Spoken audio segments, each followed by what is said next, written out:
Hello, I am FRENDO. I am a Gestalt psychotherapist and one of the founders of Adventure Nature Therapy. I'm EMAN AGIUS. I'm also one of the founders of Adventure Nature Therapy, and I'm a family therapist by profession.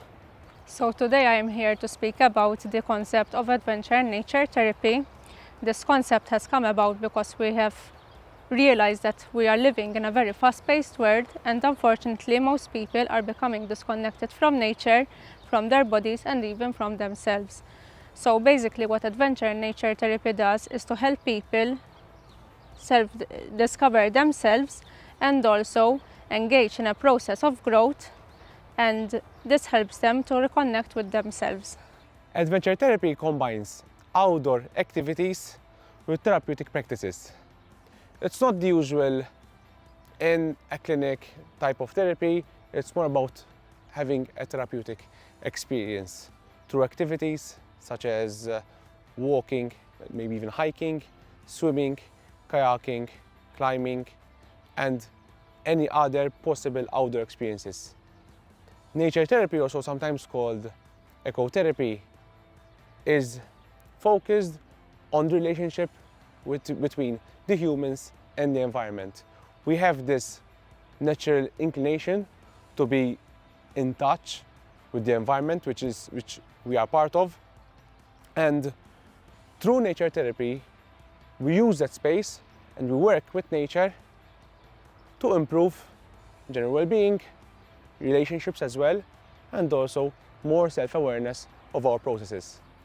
Adventure therapy adds something extra. Adventure therapy adds challenge. A challenge in a comfortable environment.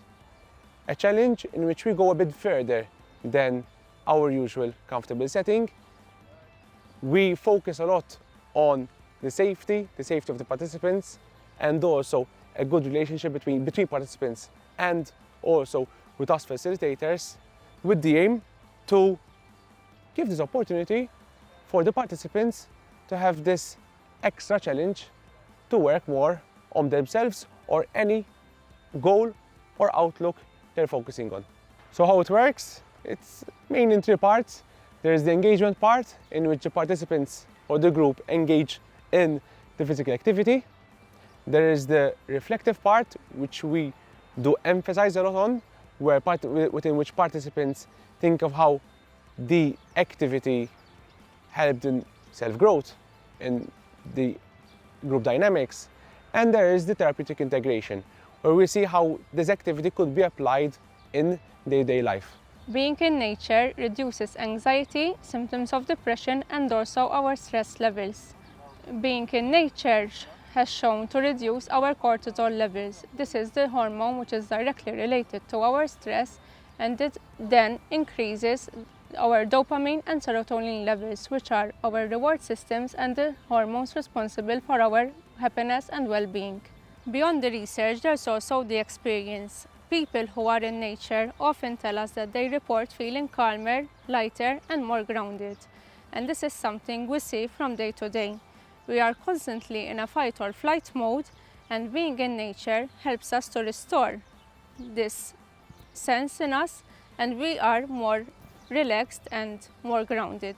Adventure therapy also adds to emotional growth. When someone does a challenge which they usually think they're incapable of, or they feel that it's a big challenge for them, and they manage to do it, it adds onto the sense of, I am capable of this, what else am I capable of? So this has a positive impact on one's self-confidence and their mindset about their ability to do things.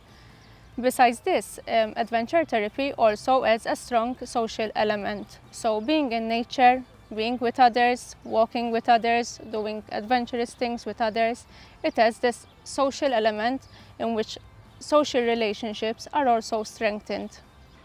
We live a very chaotic lifestyle, and as suggested for our mental health, it would be ideal to find space such as this park, or we have an unlimited amount of sea around us, where we can spend time, ground ourselves, and be more mindful.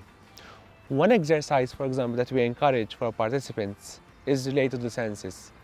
We call it the 5-4-3-2-1. In fact, during this exercise, we encourage participants to note a variety of things through their senses. We start by asking participants for 5 things that they can see, 4 things they can hear, such as, for example, at the time we're hearing birds singing, 3 things that they can smell, 2 things that they can touch, and 1 thing that maybe they can taste.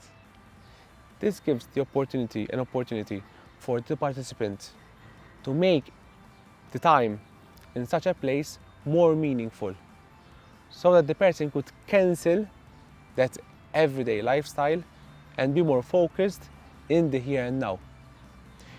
If we spend some time with some meaningful or more focused breathing, that could be more beneficial, where the person takes notice of his breathing, his present breathing. What makes an adventure and nature therapy activity different from simply spending time outdoors or simply going for a walk with a friend or going a walk alone? Basically, our activities are focused on making sense and meaning out of the experience. So yes, it's about going for a walk, but how can I transfer this onto my life? How can I transfer its benefits onto my daily functioning as well? So basically, just to give you an idea of how our activities are structured, first we meet together, and this usually creates a sense of anxiety. You don't know the people who are participating in the group.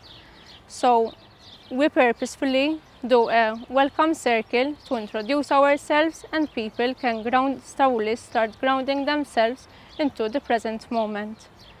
Then we usually do different activities depending on what the individual would like. For example, I will give you one example of one task is to go for a walk, and we do different reflective things related to this walk. For example, by giving them short exercises when one feels comfortable to indulge the senses and focus on how the senses can help us ground ourselves in nature. This is the moment where even physically people start regulating their nervous system and their bodies, and therefore people start becoming more confident, more comfortable, and they can engage in further social connection with the people who are joining them in the activity. Something which is very important for us is to process how the activity went. So for example, we focus, how am I feeling now, as opposed to how I was feeling at the beginning of the activity. Most people report that they feel lighter, they feel calmer, they are happy because they are making social connections. And we also discuss how we can transfer what was held during the activity onto daily lives. So if I was feeling, for example, more relaxed during the activity, what helped me achieve this more relaxed state? And how can I purposefully include this in my daily well-being as well? The benefits for our physical well-being are just as powerful as for our mental well-being. Outdoors encourage movement through swimming, through walking, through climbing. We have this opportunity to move, to balance, to coordinate ourselves. Moderate movement, in fact, helps lowering blood pressure and also reducing the risk of heart disease. Sunlight, fresh air, natural terrain, they're all very beneficial to improve the immune system, to improve the sleep quality, and also our cardiovascular health. The sunlight helps us regulate our circadian rhythm, which helps us to have a better quality of sleep. It also boosts the vitamin D, which is beneficial for both our physical health and also our mental health. Simple as walking on an uneven ground is beneficial because it engages the muscles, it helps us in balance and also in coordination. Even something simple as breathing in these natural spaces, we tend to breathe more slowly and deeply. And this on the body has a calming and restorative effect. We are all living very stressful lives. The world is becoming more digital, and therefore we are reducing our time spent outdoors. In Malta, thankfully, we have a lot of beautiful natural landscapes. We have coastlines, we have greenery, we have the water, and these are all very beneficial. Unfortunately, having access to these sites doesn't always mean that we connect with them, and this is our purpose here, to help keep people reconnect with these natural environments. And this connection, this discovery, we do it in a guided and intentional way. Our aim is for the person to rediscover himself, to grow as well, as a person especially, and also grow in connection with others. So ultimately, we are all about helping people remember that they are not separate from nature, but rather they are part of nature. We are natural beings, and nature can help us grow and rediscover ourselves. And this is what adventure and nature therapy is all about.